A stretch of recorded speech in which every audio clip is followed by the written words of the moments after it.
Eychimo here again. Today I'm going to show you my first impression of 3.0 Star Citizens on the PTU. This is the first time I have entered it live. So what you see is what I saw for the first time. First thing I noticed is the controls are a little different. Interactions a little different. I have to do things a little bit different. Takes getting used to, but looks like it works alright. Everything, I don't know if it looks any better. This stuff is old, but still looks nice. All my controls are different. I'm using an Xbox gamepad to walk around, and I have discovered that everything's been changed again, so I have to go in and keybind everything all over the way I like it. You will notice that we do have subscriptions. We do have NPCs now running around. I think the lighting's a little better.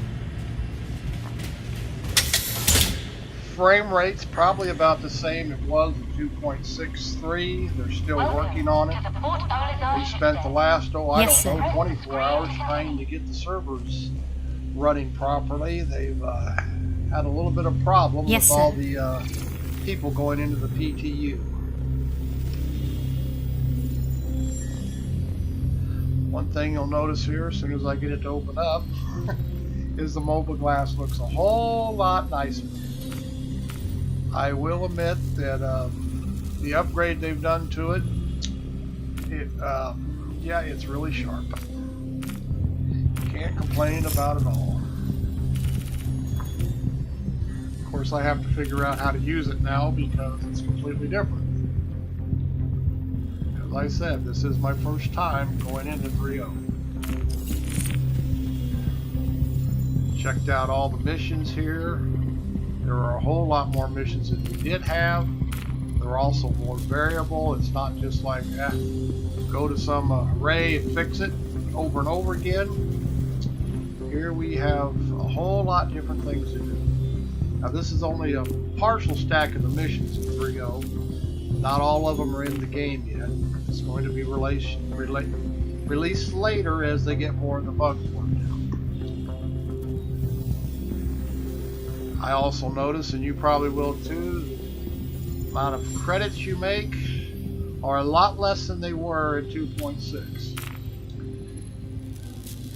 That was probably the first thing that grabbed my attention. So I am sure that buying things is going to be a little more difficult than people thought it was going to be.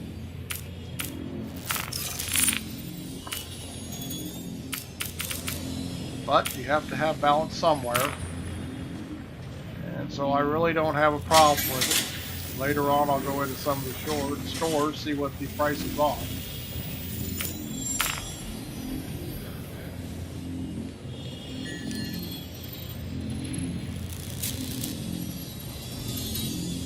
You can read through it. As you can tell, there are a lot of different things to do, and I'm sure as you advance through the PTU missions, you get more missions.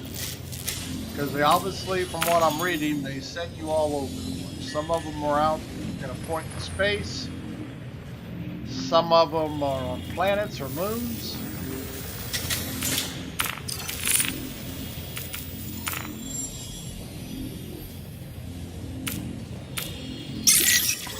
So my guess is going to be a whole lot more for everybody to do.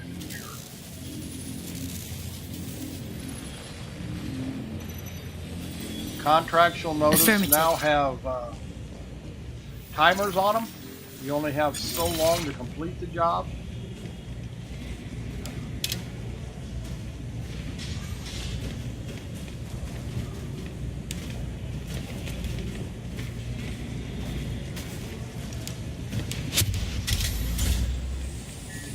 And we've got to change some of the controls here real quick. It's driving me nuts.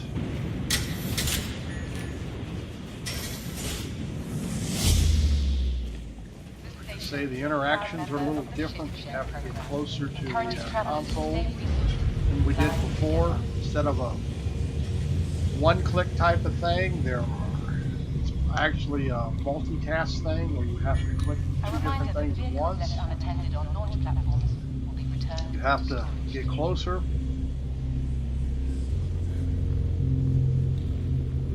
The panels have been redesigned here, as you can tell. To prevent traffic, we ask that all arriving pilots. I'm still trying to get used to this gamepad, the changes on it.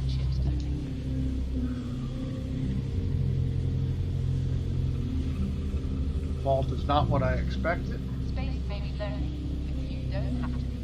Save on You resources. see the whole screens are different. Here in the PTU we have a whole lot of choices of what we can fly. It's not limited to what's in your stable. Kindly ask that guests exit airlocks. So you're going to have plenty of ships to try out.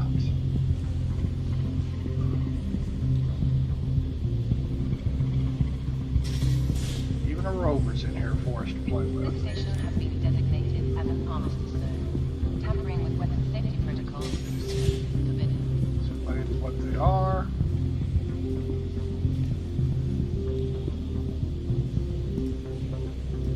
And grab a cutlass here, I guess. Station has been designated as an armistice zone. Don't need to Currently disabled. Your ship has been delivered to the following landing pad. they don't have anything set up, so I'm sure it'll be exciting just getting it off the ground. Please use caution upon exiting the armistice zone, as weapons will once again become active. And there we have it. On 2. Now all I have to do is go find it. For your convenience, our automated ship Keep looking for a handles storage. button to back away again, but it's not, so I just backed up here.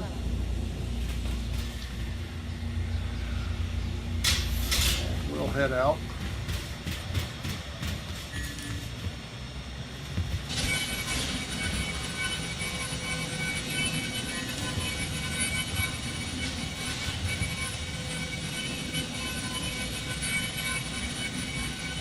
Change the cycle point, and the cycling is actually, you have to hit a key and then mouse click to get the cycles to work. Kind of hard to just used to single clicking before, so just something to get used to. And I screwed up and hit it again.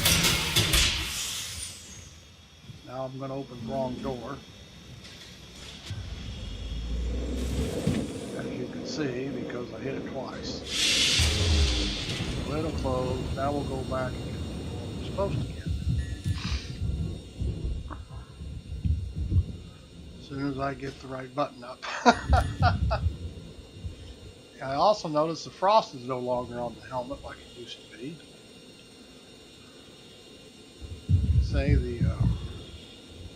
always for land stuff on foot, I always use the Xbox gamepad. It's changed the controls on it some, and probably the curve on the settings. So I'm keep screwing with it. I'll have to go in next time I go in. I will go in after I finish this. I'll go in and reset all my key bindings, set my curves how I like them.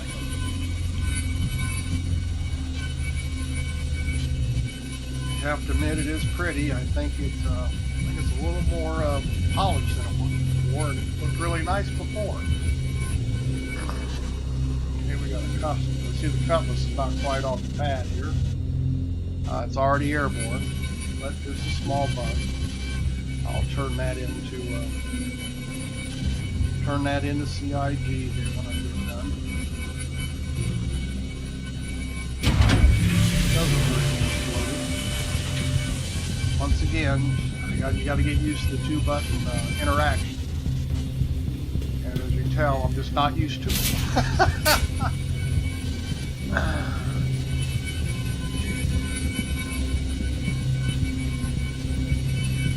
Now I'll have a little trouble here getting in the seat because of the shadow. I can't even see it. Not a whole lot of room in this cutlass to get under the front of the cockpit. And for all I know, there's a hatch up in the front somewhere. Never flown one before, so first time I even had a look at it. Oh, there's a seat showing up in the shadow.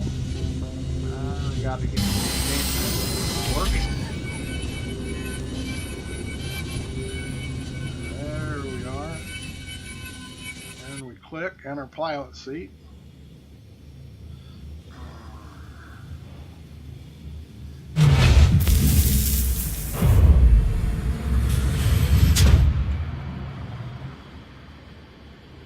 In the ship. Now we got to get it to turn on. We have to look down and Assembling 30 modules. Retracting modules. Handing you the com. Landing gear. now I found out as soon as I got airborne that my sticks were reversed. So it's a miracle I didn't kill myself right here on the pad. But being I already got off the ground, it didn't hurt. Yeah, my joysticks are reversed, and I went to go up, and as you see, I went down instead. But the detail is excellent.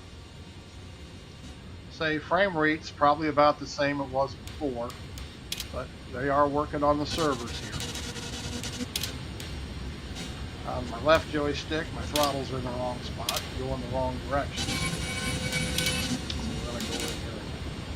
Switch my joysticks around real quick here,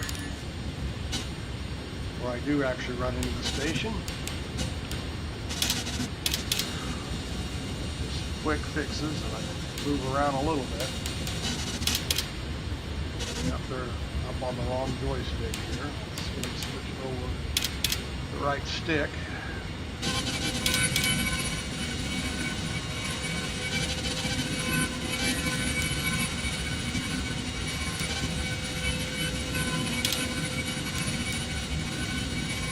Unfortunately, I leaned on the other stick while I was setting it, and it picked it up. Engaging quantum drive. And there we go.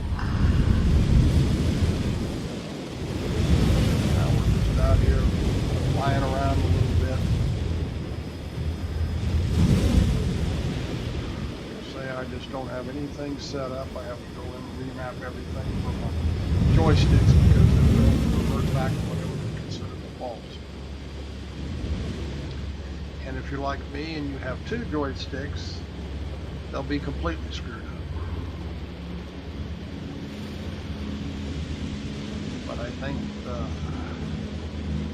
do think it's a whole lot prettier. Engaging than it quantum used to be. drive. Frame rates bouncing around 20, 30. Nothing impressive. Really thought we might be able to punch in the quantum drive, but I don't see a destination.